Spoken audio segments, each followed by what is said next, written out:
Hi Pisces! This is Pisces Hub. Welcome to my channel. So for today's video, gagawa tayo ng daily reading for Pisces para sa araw na ito. Okay? So alamin natin kung ano mga posibleng mangyari for Pisces sa araw na ito. Mga gabay mensahe po para kay Pisces sa araw na ito gamit ang ating The Tarot card and the Red Rose Oracle cards. Okay? So, reminder lang po Pisces na ito ay general reading po. So, pwede pong mag-resonate, pwede pong hindi. Okay? And, ang ating daily reading ay always pong timeless. So, kahit anong araw, buwan o taon mo ito napanood, basta tugma po sa sitwasyon, take lang. Okay? And wala po tayong gender specific. So, kahit anong energy yung lalabas dito, masculine or feminine, ay pwede po sa babae, sa lalaki, and sa LGBT po. Okay? Take lang kung saan mag-resonate. Pag hindi po mag-resonate, hindi po tugma, again, wag pong ipilit.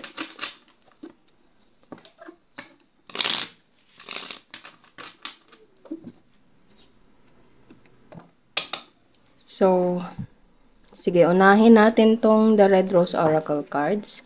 Ano po ang mga messages po, mga gabay, mensahe, mga posibleng mangyari for Pisces?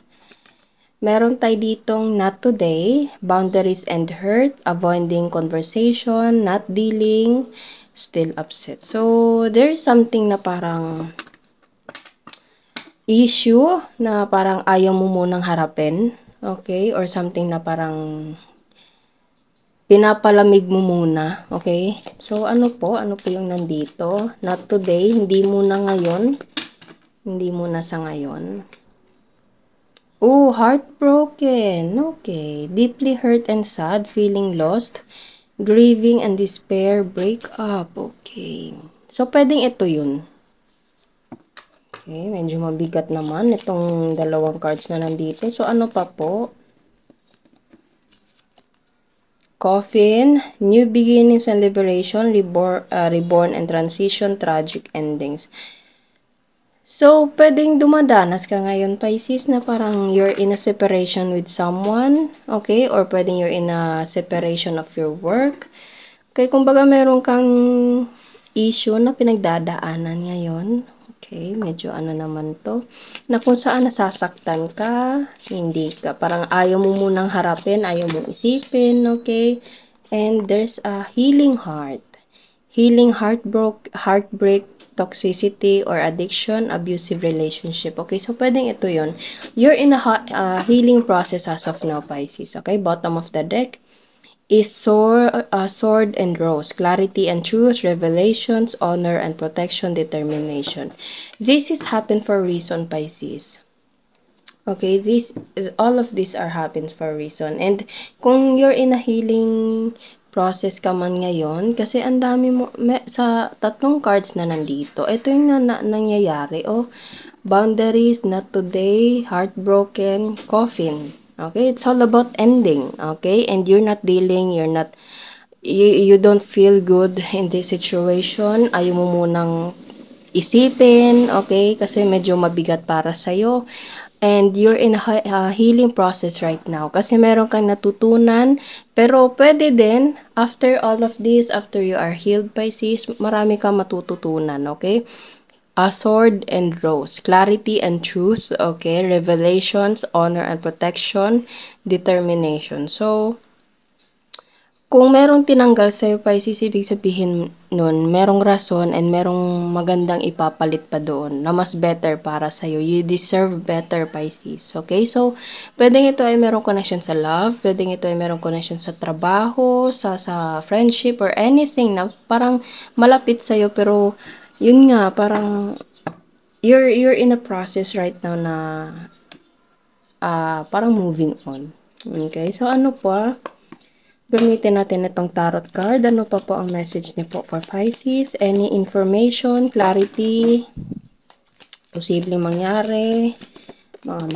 Ayun. So, meron tayo ditong King of Wands and the Chariot. So, pwede you're dealing with someone na madalas mag-travel, okay? Or there is someone na nagta-travel kasi the Chariot card is all about traveling or movement, okay? And pwedeng you're dealing with someone na King of Wands or pwedeng ikaw si King of Wands, okay? So, nakikita nyo, parang this person, pwedeng itong the Chariot na ito is also about, sinabi ko moving, di ba? So, there's a moving on, move on, okay? Taking an action, okay? Or someone na parang having a break, pwedeng ganon, gustong mag-unwind, gustong magpahinga, gustong lumayo sa mga ganitong isipin. Okay, ganun yung nararamdaman ko dito, Pisces. Yun, parang pwedeng ito yung parang proseso for you to heal your heart.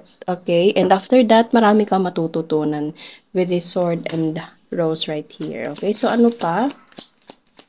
Ang message po for Pisces. Ano pa po ang messages po for Pisces? And you have to trust the world. You have to trust the process. You have to trust everything. Surrender everything to God, Pisces. Okay? Everything happens for a reason. So, meron tayo ditong the world. It means like, it's like a universe, divine spirit. Okay? Pwede din itong merong connection sa physical na world like ibang countries, malayong lugar, pwede pong ganun. Kasi meron tayo ditong the chariot which is traveling. So, pwedeng gusto mong mag-travel sa ibang lugar, sa ibang bansa, sa malayong lugar na malayo dito. Gusto mong magpahinga, gusto mong pumunta doon para mag-relax. Okay? So, it's a good thing, ano? Or pwedeng you're dealing with someone ano ko yung word na taking a risk and surrendering everything to God na sana maging maganda, maging maayos yung kung ano man itong pinaplano niyang pagta-travel or pag-moving on or taking an action. There's something na parang taking a risk.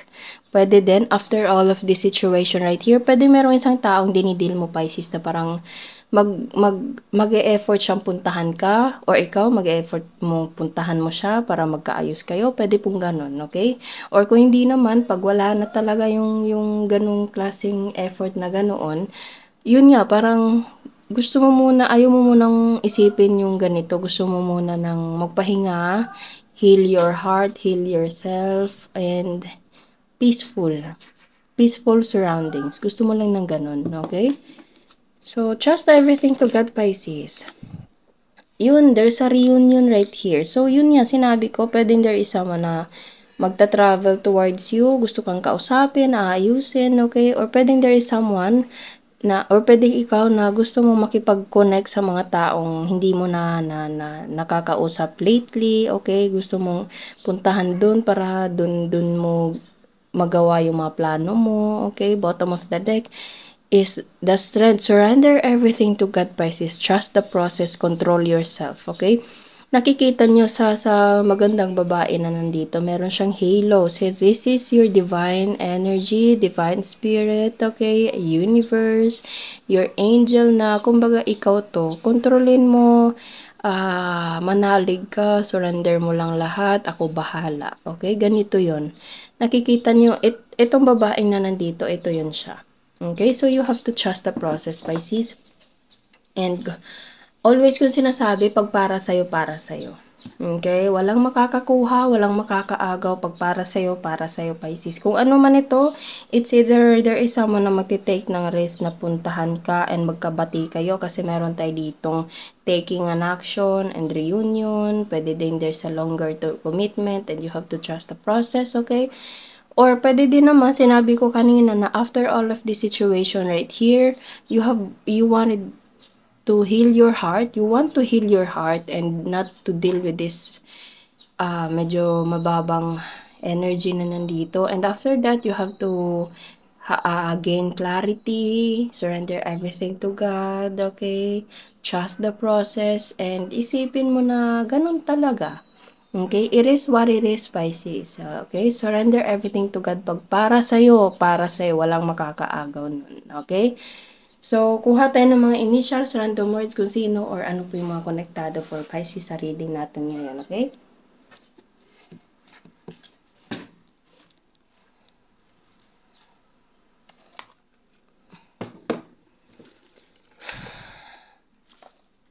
So, ano po ang initials, random words na posibleng konektado for Pisces sa araw na ito.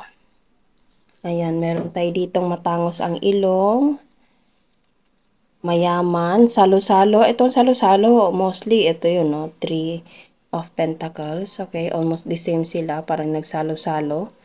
Okay, katrabaho, madaldal, flowers, airplane, older, magulang, long hair, kulot, anak, company, pwede nga tayo meron ding connection sa company, letter B, and barko. Okay, so pwede nandito, pwede pong wala, it's okay lang po. Okay, so yun po ang ating reading for Pisces for daily reading. Naway nagustuhan niyo po. Huwag niyo po sanang kalimutan na mag-like at mag-subscribe po sa ating channel and click the bell button Pisces para ma-notify po kayo sa next videos na i-upload natin. Okay, so thank you Pisces and God bless.